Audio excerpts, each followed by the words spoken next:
The cosmological argument is definitely going to come up 2022. Now look, it's very straightforward. It sounds very complicated. Cosmological, how often do you hear that? But it's quite straightforward. Think of cosmo or cosmos. It relates to space, doesn't it? Space, the universe, and logical just means it makes sense. So you've got St. Thomas Aquinas says that we can prove the existence of God, that God exists, just from looking at the universe. No need to look at the Bible or anything else, and we can work out logically, just from looking at the universe, that God truly exists.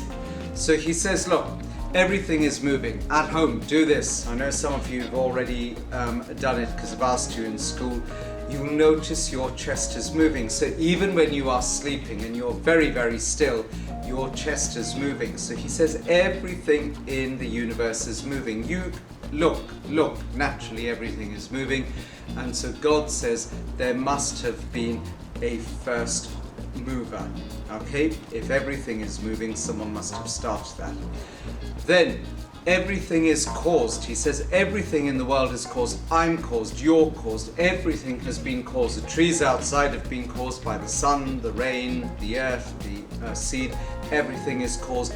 Therefore something must have started it. Someone must have caused it, the first causer, and that would have been God. Right.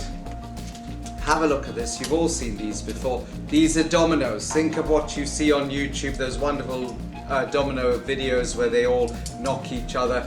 But to begin with, they're all standing still, they're motionless. And you need one person just to tip the first domino so the other one moves. So God is like that first mover, and then everything moves. So everything is moving in our universe. God is a first cause. He causes a first domino to go down, and that causes all the other dominoes to move down. So of course God is the first cause, the first mover, and that means looking at the universe, everything is moving, everything is caused. We can see that God must exist because someone must have been the first mover, someone must have been the first cause, otherwise nothing else would be moving, nothing else would be caused. Right, then we can say nothing in our universe needed to exist. I didn't need to exist, the stars didn't need to exist, nothing needed to exist, therefore there should be nothing here at the moment because nothing needed to exist. Therefore, someone must have necessarily existed at the beginning, and that is God. If he didn't exist at the beginning, then nothing else would have existed because he wouldn't have started anything. So, let's get that clear. Nothing, not me, not you, not the trees, not the universe, not the stars, nothing needed to exist. We don't need to be here. So if nothing needed to exist, then there should be nothing here at the moment. But the fact is, look at the universe. Things do exist. I exist. Everything else exists. And therefore, someone must have necessarily existed at the beginning to make all these things happen, to create us, to make us exist. Okay? Because we didn't need to exist. So the fact that we're here means that someone must have been there right at the very beginning so that they could create us. Does that make sense? Atheists and humanists will say that the cosmological argument is fake. Unlike my tan, it is a fake because they say if everything is caused, then God should be caused. Now look, Catholics would respond to that argument because they would say God is eternal. He doesn't need to be caused. You and I are not eternal. We need to be caused, but God did not need to be caused. Also, God is transcendent. He's beyond our understanding. He's beyond the universe. He's different to us, and therefore he does not need to be caused. So your argument, atheists, do not work. Atheists and humanists can also argue and say, well look, the world came about through the Big Bang, not through God. So your cosmological argument doesn't work. And Catholics would respond by saying, well, who caused the Big Bang? Something must have caused it, and that was God. So even the Big Bang was caused. Right, GCSE questions. Let me have a look over here. What GCSE questions could come up? You could get a question that says outline 3 features of the cosmological argument. 1. it's logical. 2, everything is moving. 3, everything is caused.